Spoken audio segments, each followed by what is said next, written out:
이 감사하면 행복해진다. 그리고 감사는 능력이다.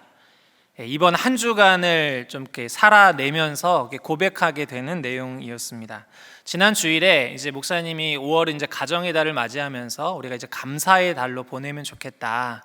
그래서 감사를 묵상하고 가정에서 한 구절 또 우리 말씀을 가지고 또 감사를 나누는 가정 예배도 하고 또 고마웠던 분들을 생각하면서 감사를 표현하는 시간을 갖자 말씀하셨잖아요. 그래서 이제 한 주간 내내 감사를 묵상하면서 신방 다닐 때마다 감사를 가지고 나누어 봤습니다. 그래서 개인 신방, 다락방 신방하면서 이런저런 이렇게 감사한 분들 기억나시는 분 누구세요? 집사님께 삶 속에서 하나님께서 이렇게 선물로 주신 소중한 분 떠오르는 분 누구세요? 했더니 아버지, 어머니, 여보, 마누라, 뭐 형제, 자매, 자기를 처음으로 전도해 주셨던 분들, 옆집 아주머니부터 아주 다양한 분들이더라고요. 뭐 굉장히 놀라운 거는 한 30-40년 전에 군대 후임도 나오고요. 정말 많은 분들이 나와서 깜짝 놀랐습니다. 생각해 보면 한 분 한 분이 우리의 인생의 시간 속에서 하나님께서 저희를 돕기 위해서, 우리를 격려하기 위해서, 우리에게 하나님의 그런 선하심을 보이기 위해서 주신 소중한 선물들이죠. 얼마나 감사합니까? 그런 이야기들을 나누면서 참 이렇게 감사한 시간을 가졌습니다. 그러면서 이런 감사를 나누는 과정 속에서 이 감사의 능력을 경험했는데요. 이 감사를 나누는 그 자리가 굉장히 좀 재미가 있어요. 감사를 나누시는 분이 막 감사를 떠올리면서 생각하시다 보니까 이렇게 마음이 부드러워지는 거예요. 감사했던 그 순간들, 그때 그 손잡아 주셨던 것, 그때 나를 도와주셨던 것, 그때 나를 이렇게 세웠던 말 한마디, 이렇게 마음이 부드러워지고요.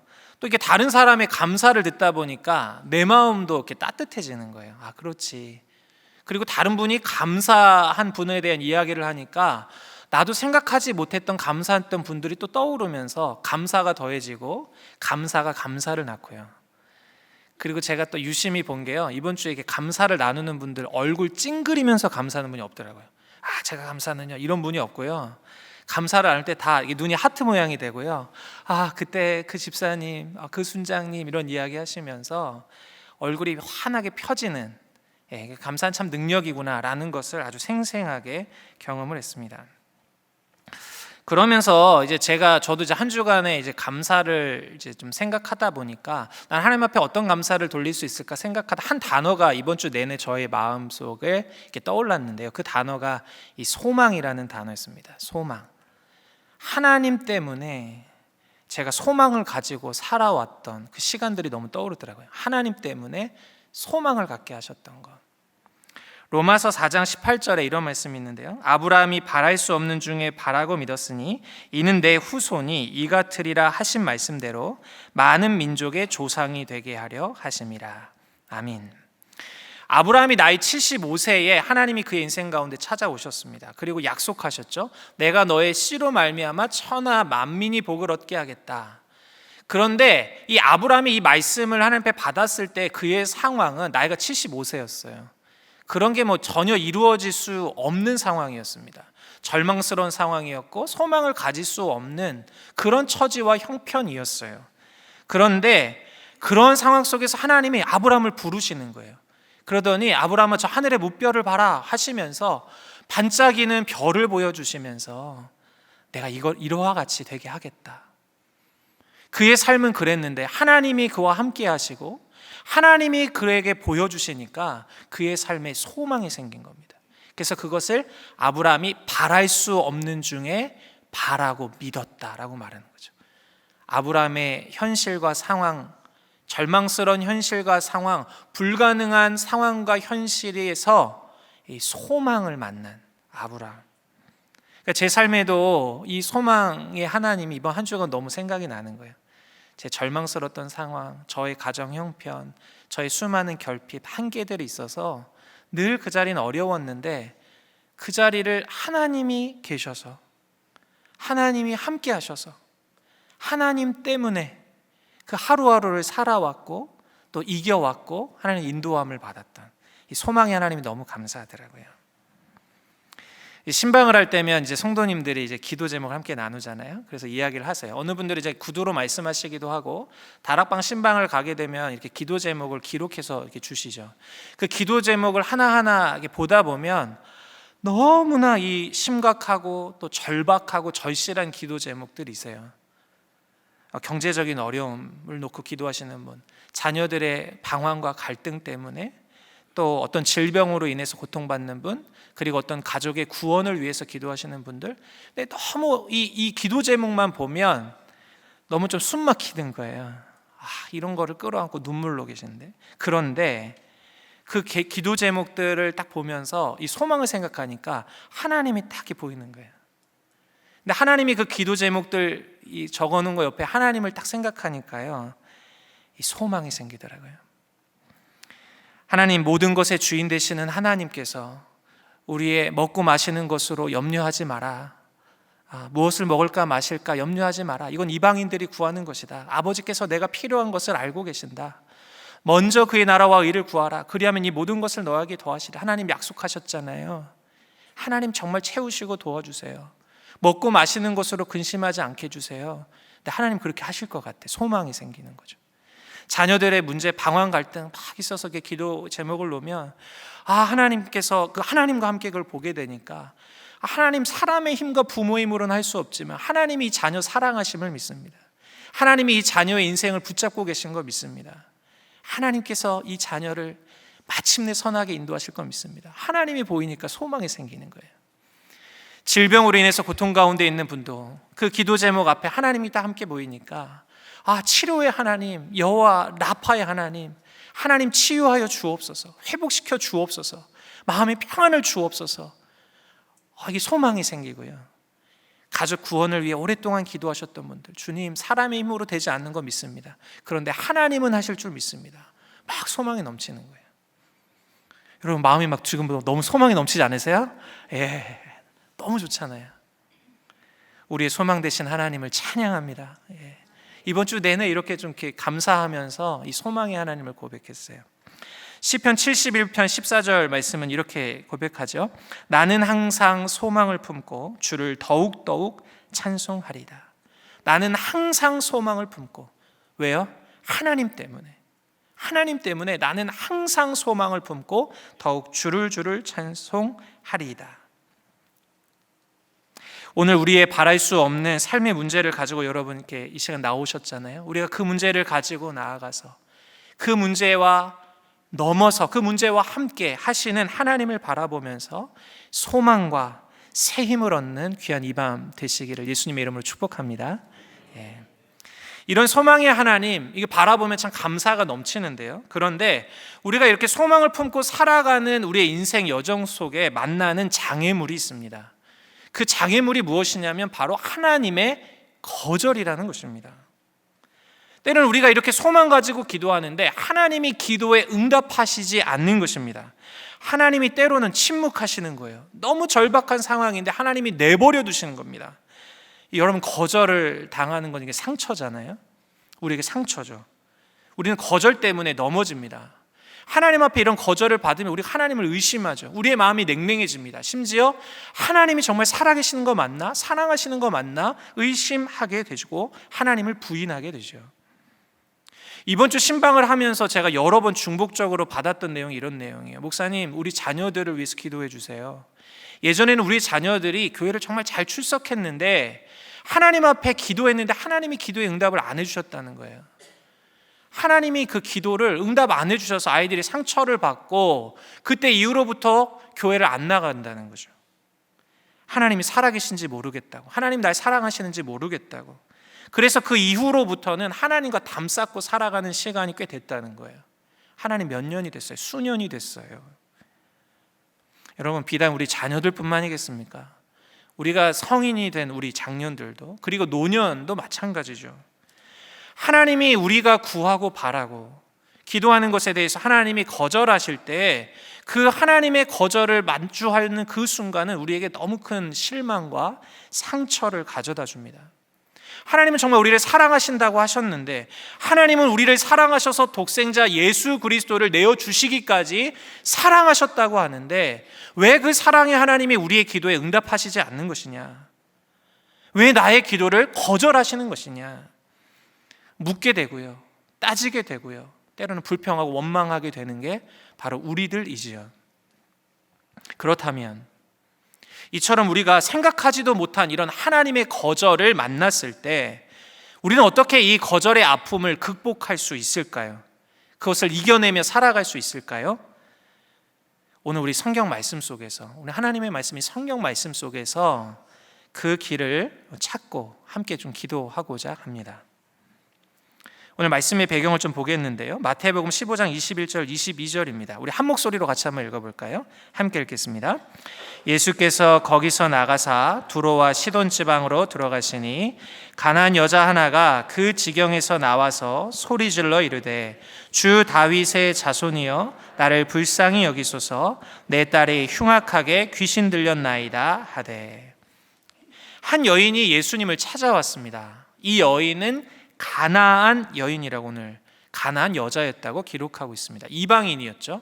외국인이었습니다. 이스라엘 입장에서는요. 당시 이스라엘 사람들은 이방인들을 향해서 이들은 모두 선택받지 못한, 하나님의 선택받지 못한 죄인이고 지옥의 불쏘시개다 라고 이 이방인들, 외국인들을 혐오했습니다. 왜곡된 선민의식이 있었거든요. 우리만 하나님 앞에 선택받았다, 저들은 죄인이다, 저들은 하나님의 은혜를 받을 자격이 없다. 그래서 그들과 함께 상종하는 것, 그리고 함께 교류하는 것, 이런 것들을 멀리했습니다. 왜냐하면 이게 부정한 것과 같이 하면 나도 부정하게 되니까. 그래서 부정하게 봤기 때문에 그들과 잘 함께 교류를 하질 않았어요. 그래서 그들을 보면 이스라엘 사람들은 이방인들을 무시하는 이런 풍토가 있었습니다. 그럼에도 불구하고 이런 풍토가 만연한 것을 이방인들이 알고 있음에도 불구하고 오늘 이 가나안 여자가 예수님 앞에 나온 것입니다. 그럼 이 가나안 여자가 이렇게 예수님 앞에 나온 이유가 무엇이었습니까? 내 딸을 고쳐달라는 거예요. 흉악하게 귀신 들린 제 딸을 고쳐주십시오. 오늘 22절 말씀에 보면 이 흉악하게 귀신 들렸나이다, 이 흉악하게라는 단어는 이 헬라어로 이 카코스라는 단어인데요, 나쁜, 유해한, 위험한 이라는 뜻입니다.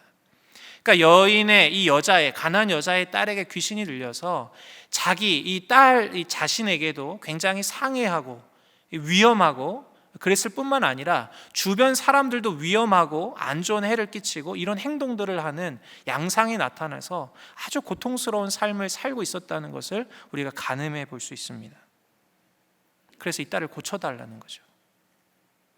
여러분, 부모에게 자녀는 자신의 전부와 같은 존재잖아요. 때로는 내가 아픈 것보다 자녀가 아픈 것을 보면요, 차라리 내가 아픈 게 낫겠다, 참 그렇게 마음을 졸일 때가 있습니다. 자녀를 사랑하기 때문이죠. 그래서 이 부모는 자녀를 위해서라면 모든 것들을 불사하고 자신의 몸을 헌신하고 나아가는 게 부모입니다. 오늘 그러한 심정으로 오늘 가나안 여자가 예수님께 나왔어요. 그런데 우리는 이곳에서 굉장히 당황스러운 장면을 만납니다. 예수님께서 평소 같았으면 이 여자를 보고 불쌍히 여기시면서 바로 고쳐주셨을 텐데 예수님께서 이 고쳐달라는 여인의 요청을 거절하시는 것입니다. 마태복음 15장 23절입니다. 예수는 한 말씀도 대답하지 아니하시니 제자들이 와서 청하여 말하되 그 여자여 우리 뒤에서 소리를 지르니 그를 보내소서. 예수님께서 한 말씀도, 대꾸도 안 하셨다는 거예요. 그런데 예수님은 예수님께 생각지 못한 거절을 만난 거죠. 근데 여기서 그치지 않아요. 24절입니다. 예수께서 대답하여 이르시되 나는 이스라엘 집에 잃어버린 양 외에는 다른 데로 보내심을 받지 아니하였노라 하시니. 그러니까 예수님이 말씀하신 이 내용은 당시 이스라엘 사람들이 이 이방인들을 배척하는 것과 같은 말씀을 하신 거거든요. 선을 긋는 거죠. 너는 이런 은혜 안에 있을 수 없어. 나는 이스라엘에 보내심을 받았지 너는 해당이 되지 않아. 자격이 없어.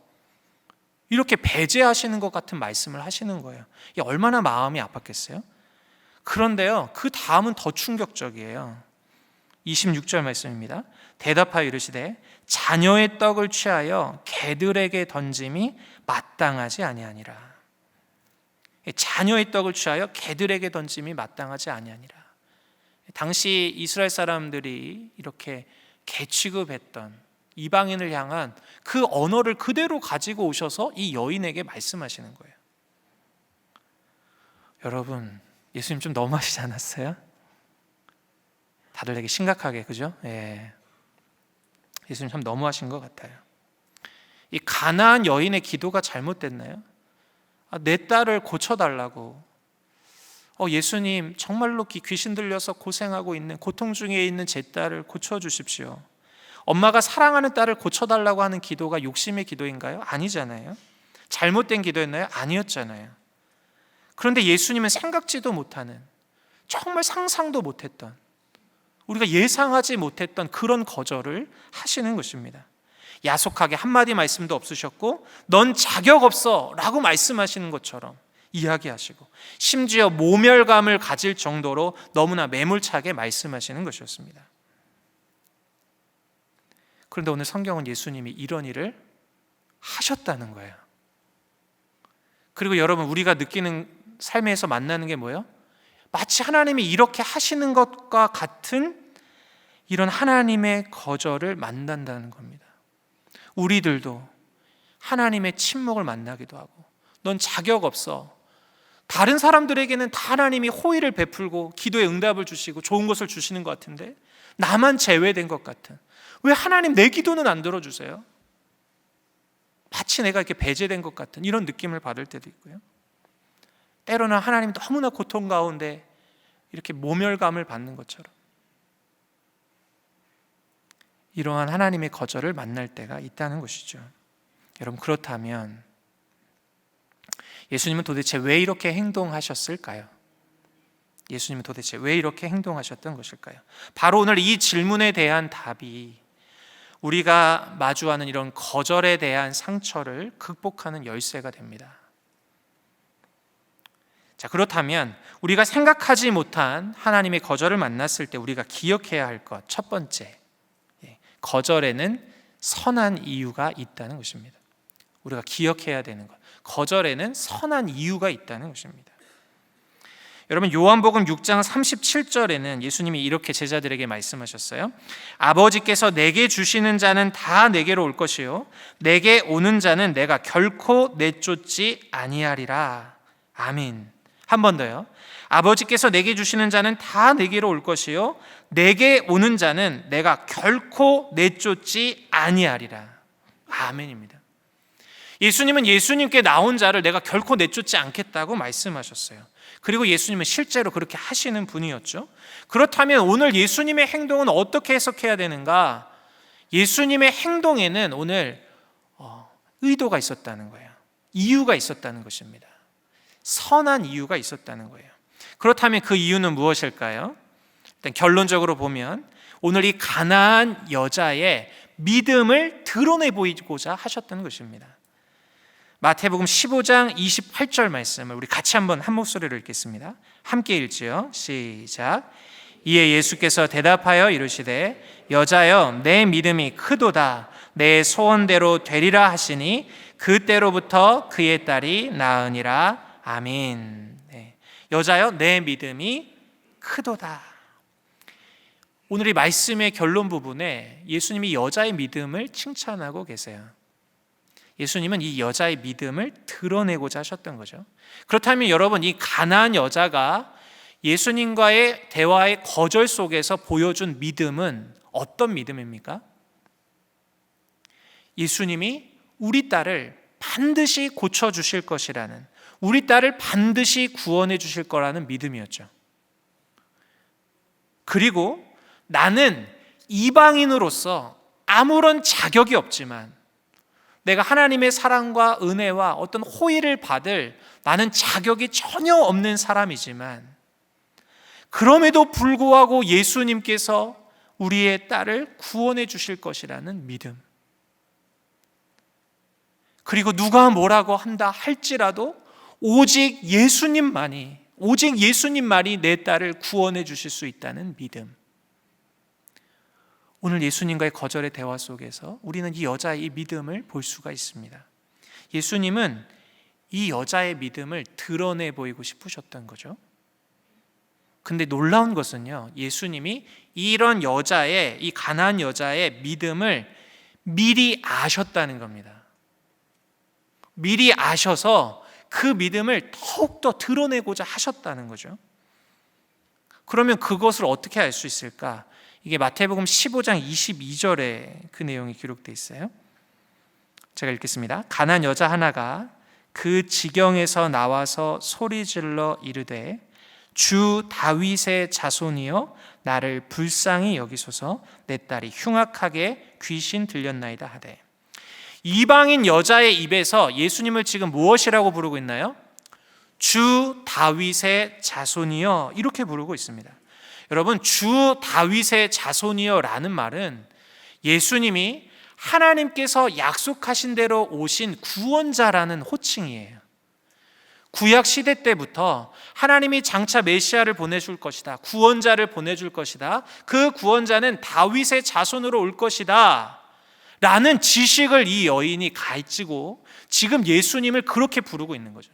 그러니까 이 가나안 여자가 예수님을 바라볼 때 예수님은 하나님이 말씀하신 대로, 약속하신 대로 오신 구원자 예수님, 나를 구원해 주십시오, 이렇게 지금 고백하고 있는 거예요. 굉장히 놀라운 고백이죠. 아마도 생각을 해보면 이 가나안 여자는 자기의 딸을 고치기 위해 백방으로 노력했던 것 같습니다. 그러면서 예수님에 대한 이야기를 들었던 것 같아요. 그리고 예수님께 나아간 자들에게 모두 다 예수님이 내쫓지 않으시고 치료하시고 구원하시는 그 일을 들었던 것 같아요. 그러면서 이 여자가 이제 알게 되고 믿게 되고 고백하게 되고 붙잡고 신뢰하게 된 게 바로 주 다윗의 자손 예수님을 그렇게 믿음으로 고백하고 있는 것입니다. 그래서 예수님은 이 이방 땅 두로와 시도는 바로 이 지중해 연안에 있는 이스라엘 밖에 있는 아셀 지파 이 근접해 있었던 이 지중해 연안의 도시였거든요. 그런데 그 이방 땅에서, 그 어둡고 죄가 만연한 그 땅 가운데서 반짝반짝 빛나는 한 별, 이 가나안 여자가 정말 예수님을 온전히 바라보며 고백하고 있는 이 믿음을 보시고 예수님이 아셨던 거죠. 이 여자의 믿음이 굉장히 귀한 믿음이구나. 그래서 예수님은 이 여자의 믿음을 드러내게 하셔서 메시지를 전하고자 하시는 선한 이유가 있으셨던 것입니다. 그래서 예수님은 이 가나안 여인과 딸에게는 구원의 은혜를 베풀어 주셨어요. 그리고 뿐만 아니라 이 예수님은 이 사건을 통해서, 이 가나안 여자를 통해서 지금까지 말로 다 할 수 없는 하나님의 은혜와 사랑을 받았지만, 우리는 하나님 앞에 선택받은 백성이라고 착각하고 왜곡된 선민의식을 가지고 살아가면서 감사하지도 않고 공경하지도 않고 예수님을, 하나님의 사랑으로 오신 예수님을 배척하며 영접하지 않았던 이스라엘에게 이렇게 이 가나안 여자의 믿음을 통해서 보라는 거예요. 너희들은 왜 이러한 믿음을 가지지 못하고 있느냐? 예수님을 믿지 않고 배척하는 이스라엘을 부끄럽게 하시고 깨우치고자 하신 것이죠.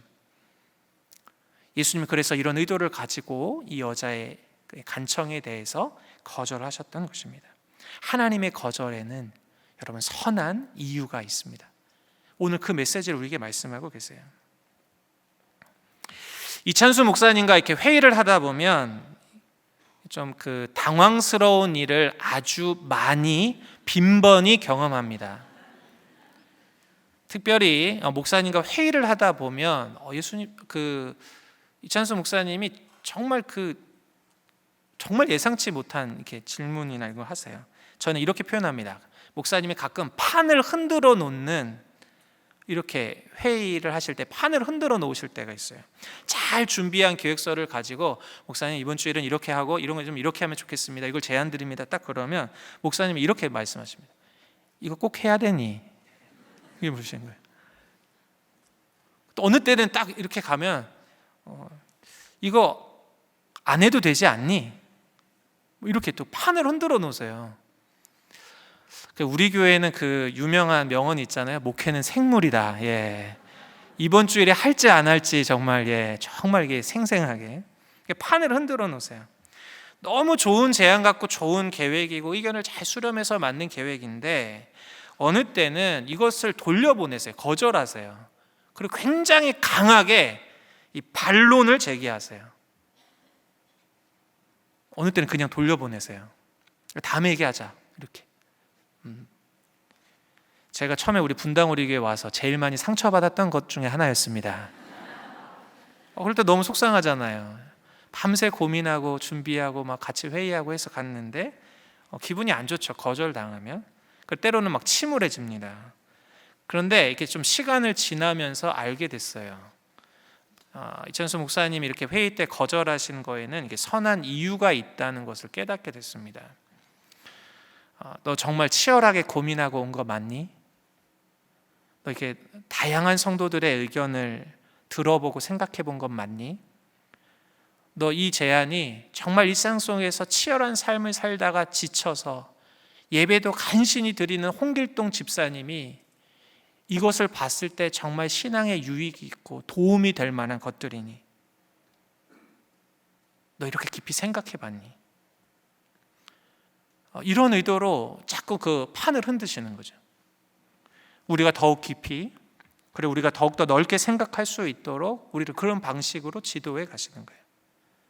뿐만 아니라 거절을 받으면 저희들이 얼굴이 막 울그락불그락 하거든요. 기분 나쁘면 이제 얼굴 인상이 막 찡그러지잖아요.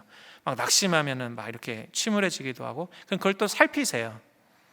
그리고 나서 그런 우리들을 잘 성장하고 성숙해 갈 수 있도록 그에 맞춰서 또 지도해 가십니다.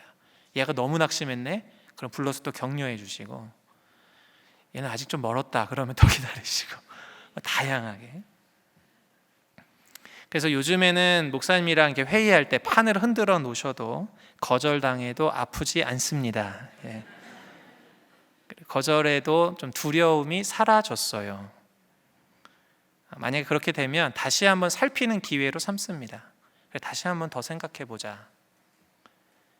그래도 놓친 게 있나? 여러분, 생각하지 못한 하나님의 거절을 만났을 때도 마찬가지입니다. 하나님이 선한 이유가 있으시다. 하나님의 거절에는 선한 이유가 있다. 우리가 이것을 기억하면서 그런 거절을 마주할 수 있는 저와 여러분들 되실 수 있기를 바랍니다.